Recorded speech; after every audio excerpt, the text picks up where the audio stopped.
साबुन चाहिन्छ, स्याम्पू चाहिन्छ, पानी चाहिन्छ। तर हृदयलाई धुनलाई ईश्वरको पवित्र आत्मा चाहिन्छ, पवित्र वचन चाहिन्छ। त्यो वचनले आज हृदय धुलिएको छ, टल्काउनु भएको छ। भित्र जे छ मुखबाट त्यही निस्किन्छ भने चाहिँ भित्र वचन छ, मुखबाट पनि वचनै निस्किन्छ। भित्र आशिष छ, बाहिर पनि आशिषै निस्किन्छ। भित्र सही सलामत एकदमै सत्यताको मन छ, बाहिर पनि सबलाई सही देख्ने नजर, मन, बुद्धि कसले हाल्नु भएको छ? आज हाम्रो पिता परमेश्वरले हाल्नु भएको छ। परमात्मा हजुरलाई अनगिन्ती धन्यवाद गर्छु। यीशु मसीहको नाउँमा हैन परमेश्वरमा बढ्छौँ। यो ठाउँ पनि एउटा आशिषको ठाउँ। परमेश्वरलाई धन्यवाद। जन कमाउनु भो फरक परेन, आउनुहुन्छ उद्धार पाउनुहुन्छ, आउनुहुन्न उद्धार पाउनुहुन्न। कोही स्वार्थले गरेको काम त होइन, उहाँहरूकै हितको लागि, उहाँहरूकै भलाइको लागि गरेको काम। आउनुहुन्छ पाउनुहुन्छ, आउनुहुन्न पाउनुहुन्न। चिन्ता नगर्नु, सबै मनकोसँग लगाउनु, परमेश्वरमा लगाउनु।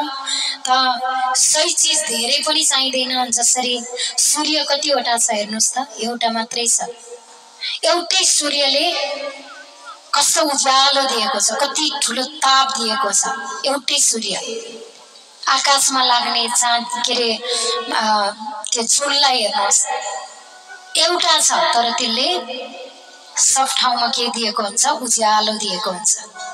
त्यस्तै त हाम्रो मन पनि, यो पृथ्वी पनि एउटा, सूर्य पनि एउटा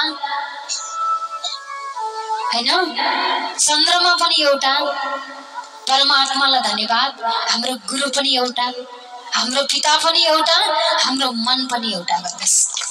यो मनमा अनेक कुराहरू खराबीले खेलाउँछ, अनेक कुराहरू कमजोरीपट्टि फोकस गर्ने मन, ध्यान दिने मन, भएको चाहिँ बिर्स्यो, हुन बाँकीमा चाहिँ मन गइराख्ने, त्यही कुरामा मात्रै मन डुलिराख्ने यस्ता मन छ।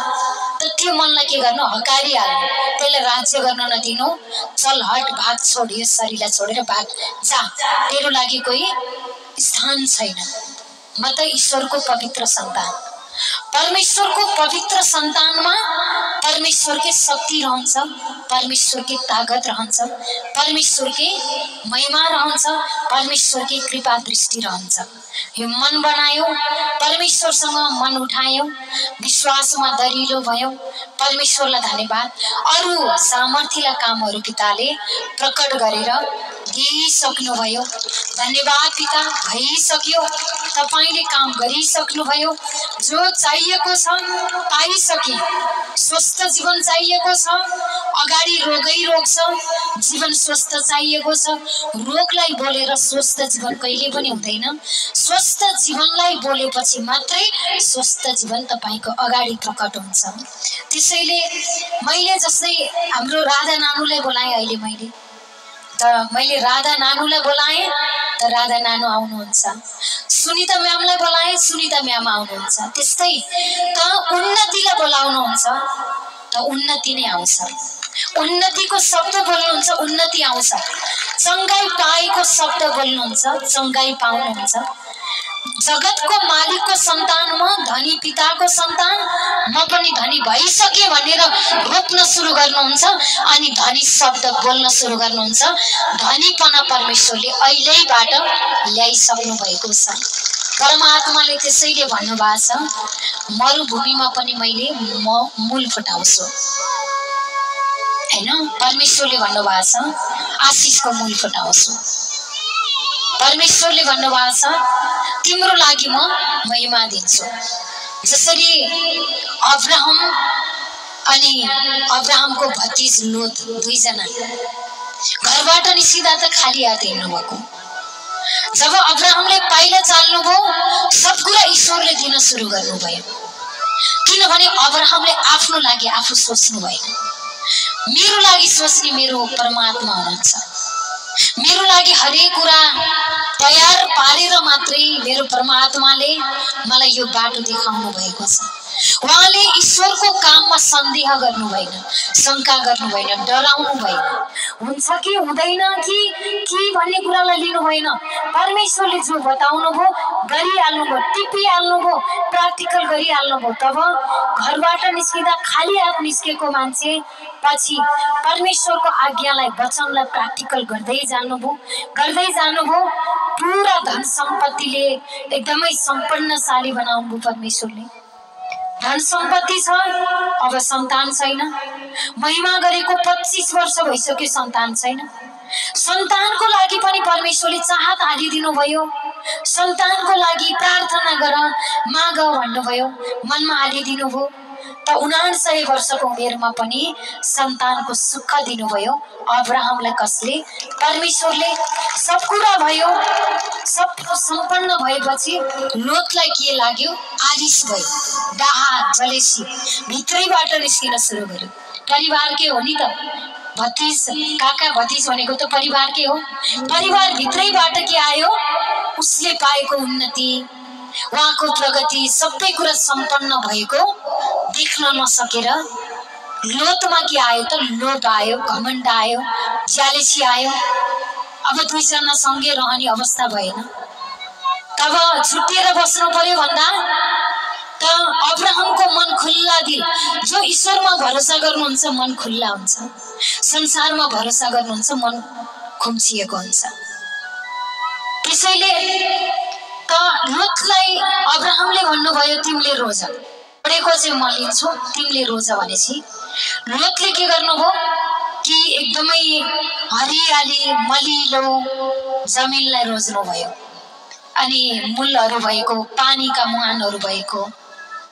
A house fire broke out. Help put it out. Okay, extinguish the fires. Where are they? Oh, over there. Oh my god, I get to use the thing. How do we do this?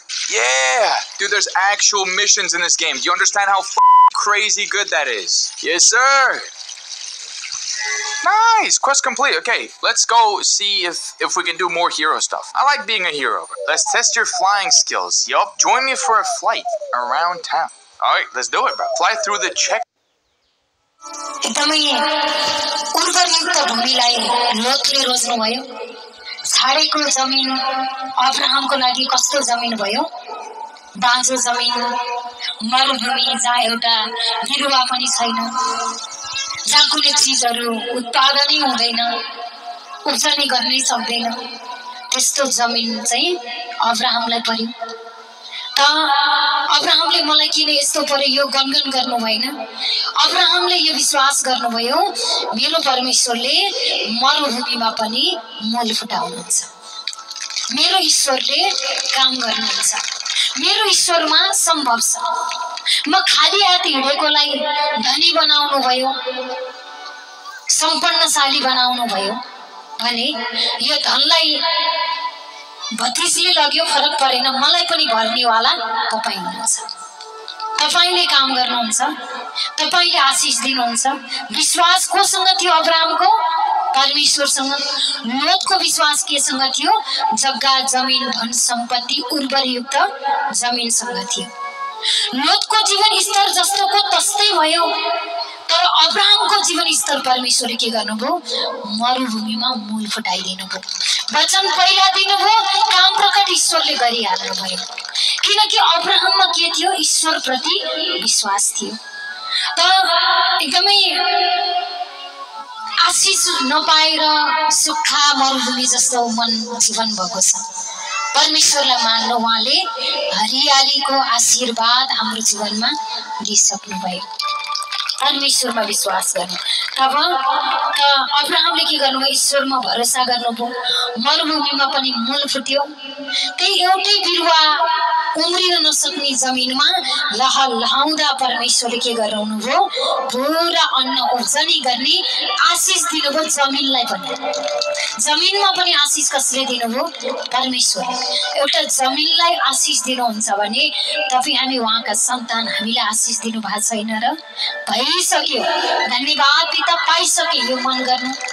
तब अब्राहमको जीवन स्तर के भयो? पहिला भन्दा पनि झन बढी उन्नति, झन आशिषित कसले पार्नुभयो?